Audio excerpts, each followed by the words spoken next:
ज्ञान भी YouTube channel में आप सभी का स्वागत है। आज की इस वीडियो में हम आपको हिंदी का उद्भव और विकास के बारे में बताएंगे जो सी टेट और टेट की परीक्षाओं में पूछे जाते हैं।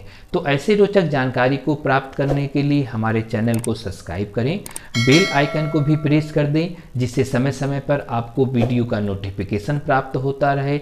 वीडियो को देखते समय उसे लाइक करें, अपने दोस्तों में इसे शेयर कर दें। आपके जो भी विचार होते हैं उसे कमेंट बॉक्स में लिख दें। तो देर न करते हुए हम अपने वीडियो को शुरू करते हैं।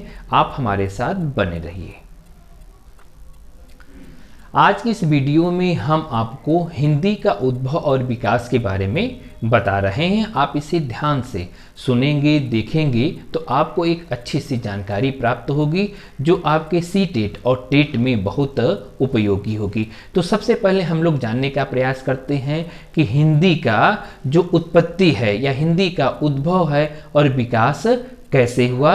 इसको समझने के लिए हम लोग अपने व्हाइट बोर्ड के माध्यम से आपको समझाने का प्रयास करते हैं। तो चलिए सबसे पहले हम आपको बताने का प्रयास करते हैं कि हिंदी का वास्तविक आरंभ 1000 ईस्वी से माना जाता है। यानी हिंदी का जो वास्तविक आरंभ है वह 1000 ईस्वी से माना जाता है। अगर हिंदी की जननी देखें तो उसे संस्कृत को माना जाता है, यानी हिंदी की जननी संस्कृत को कहा जाता है। अगर हिंदी के विकास के क्रम की बात करें, यानी हिंदी के विकास का क्रम क्या है, तो क्रम देखेंगे कि सबसे पहले संस्कृत, उसके बाद पाली, उसके बाद प्राकृत और उसके बाद अपभ्रंश, यह इनके विकास का क्रम है।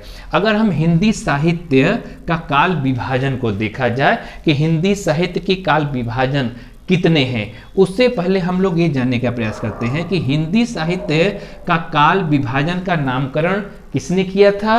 तो नामकरण करने वाले जो महान व्यक्ति हैं उनका नाम है जॉर्ज ग्रियर्सन ने हिंदी साहित्य के काल के नामकरण किया था। अगर हम बात करें हिंदी साहित्य के काल के विभाजन का, तो विभाजन यहाँ पर देखेंगे कि कुल मिलाकर 4 प्रकार से या 4 भागों में विभाजन किया गया है। पहला भाग है आदिकाल, दूसरा भाग है भक्तिकाल और तीसरा भाग है रीतिकाल और चौथा भाग है आधुनिक काल। अगर हम आदिकाल की बात करें तो आदिकाल को वीरगाथा काल भी कहते हैं, भक्ति काल को पूर्व मध्य काल भी कहते हैं और उसके बाद रीतिकाल और आधुनिक काल। अगर हम इनके बारे में बारी बारी से जानने के प्रयास करें तो चलिए सबसे पहले हम आपको बताएंगे कि आदिकाल के अंतर्गत वे कौन से कवि थे जो महान ग्रंथों की रचना किए थे। तो आप देखेंगे कि आदिकाल में, देखिए आदिकाल के अंतर्गत अगर हम लोग देखें महान कवि के बारे में, तो सबसे पहले हम लोग को ये जानना है कि रामचंद्र शुक्ल के अनुसार चंद्रबरदाई हिंदी के प्रथम महाकवि माने जाते हैं। यानी रामचंद्र शुक्ल जी ने ये कहा था कि चंद्रबरदाई हिंदी के प्रथम महाकवि माने जाते हैं। तो यहाँ से प्रश्न पूछा जा सकता है कि हिंदी के प्रथम महाकवि कौन कहे जाते हैं, तो नाम इनका है चंद्रबरदाई। और इनका साहित्य या कह सकते हैं कि इनका जो प्रथम महाकाव्य था किनका, चंद्रबरदाई का, यानी चंद्रबरदाई का प्रथम महाकाव्य अगर देखा जाए तो क्या नाम है, पृथ्वीराज रासो। यानी इनका पृथ्वीराज रासो हिंदी का प्रथम महाकाव्य है।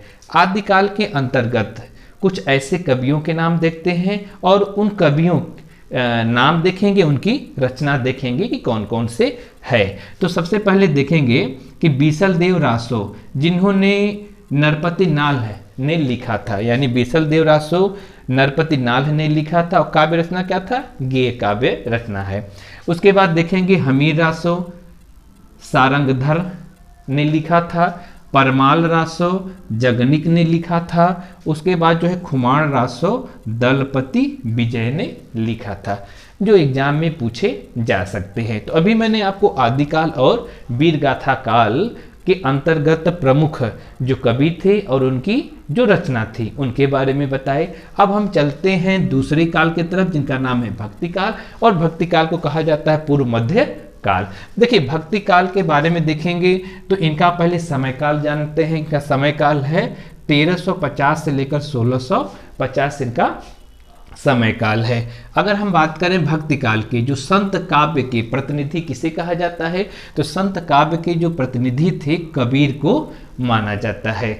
यानी संत काव्य के प्रतिनिधि कबीर को माना जाता है। कबीर कौन थे? एक महान कवि भी कह सकते हैं ये। उसके बाद हम लोग जानेंगे कि भक्ति काल के प्रमुख कवि और उनकी रचनाएं कौन है। यानी भक्ति काल के प्रमुख कवि और उनकी प्रमुख रचनाएं कौन कौन सी होती हैं। तो देखिए, सबसे पहले है बीजक। बीजक में आप लोग को तो पता है कि साखी, शबद, रमैनी तीनों को संकलित किया गया है और जिनके रचनाकार हैं कबीर, कबीरदास जी ने बीजक की रचना की है। उसके बाद है अगला वाणी।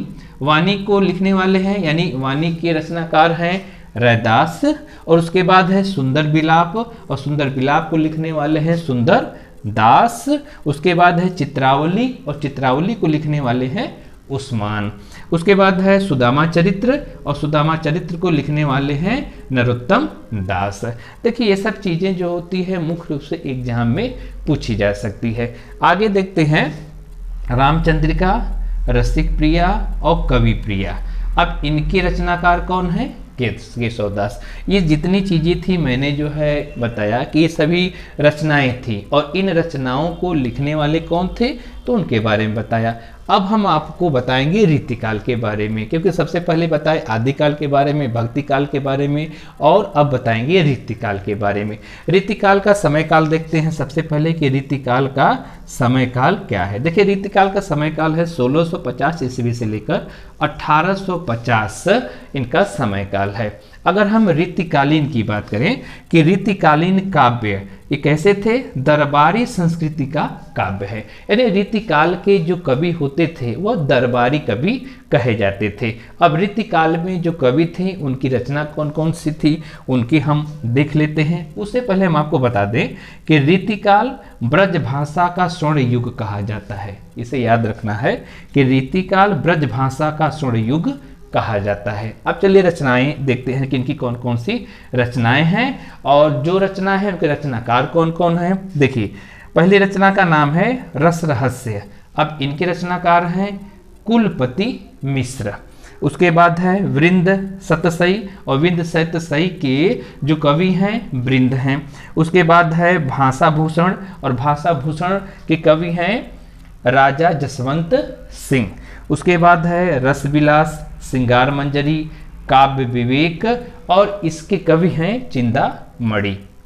उसके बाद जो है आप देखेंगे प्रबोध पचासा, गंगा लहरी, ये पद्माकर द्वारा लिखी गई रचना है। उसके बाद है इश्कलता, प्रेम सरोवर, ये घनानंद द्वारा लिखी गई रचना है।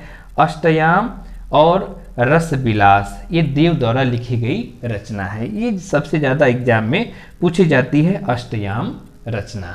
अभी हमने आपको आदिकाल, उसके बाद है भक्ति काल, और उसके बाद है रीतिकाल, ये तीन कालों के बारे में भी कुछ विवरण दिया, और इनके प्रमुख रचनाकार और कवि के नाम लिखे। यानी जो रचनाएं थीं उनके बारे में, कवियों के बारे में हमने आपको बताया।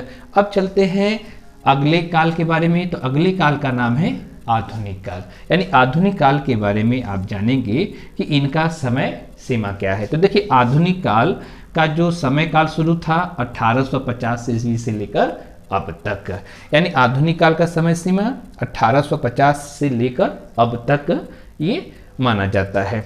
अच्छा, एक चीज और देखेंगे कि आधुनिक काल को हिंदी गद्य के उद्भव और विकास का काल माना जाता है। यानी आधुनिक काल को क्या कहा जाता है? हिंदी गद्य का ये उद्भव है और विकास माना जाता है। तो अब आधुनिक काल में कुछ ऐसे भागों को बताया गया है, जैसे भारतेंदु युग है, द्विवेदी युग है, छायावादी युग, प्रगतिवादी युग, प्रयुगवादी युग। अब इनका समय सीमा देख लेते हैं कि समय काल क्या है। देखिए, भारतेंदु युग का जो समय है 1850 से लेकर 1900 ईस्वी। द्विवेदी युग का युग है कि 1900 से लेकर 1920 ईस्वी में। उसके बाद है छायावादी युग। छायावादी का समय काल है 1920 से लेकर 1936, और प्रगतिवादी युग का है 1936 से लेकर 1943। और उसके बाद जो है प्रयोगवादी युग का है 1943 से लेकर अब तक। अगर इनके प्रमुख विशेषता थोड़ी देख लिया जाए कि आधुनिक काल में प्रमुख विशेषता क्या है, तो देखिए भारतेंदु युग में खड़ी बोली हिंदी का प्रारंभ हुआ था। एक बार फिर हम आपको बताते हैं कि भारतेंदु युग में खड़ी बोली हिंदी का विकास हुआ था। उसके बाद रत्नावली, मुद्रा राक्षस, ये नाटक है जो भारतेंदु हरिश्चंद्र द्वारा लिखी गई है। उसके बाद है गो संकट, बिहारी बिहार, ये अंबिका दत्त व्यास द्वारा लिखी गई है। उसके बाद है प्रिय प्रवास, रस कलश, ये अयोध्या सिंह उपाध्याय हरियोध द्वारा लिखी गई है।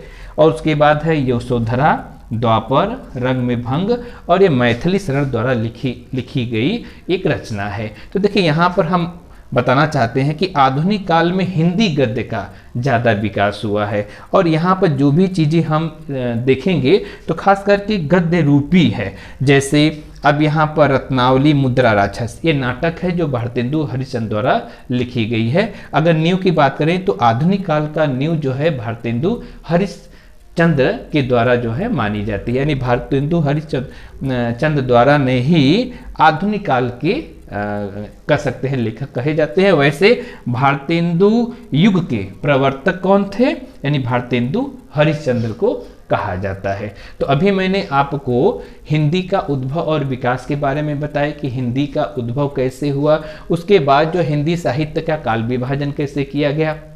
काल विभाजन के बारे में मैंने बताया आदिकाल, भक्तिकाल, रीतिकाल और आधुनिक काल, और इनमें प्रमुख रचना और रचनाकार के नामों के बारे में आपको बता दिए। अब हम आपसे मिलेंगे अगले वीडियो में, तब तक आप सभी को धन्यवाद।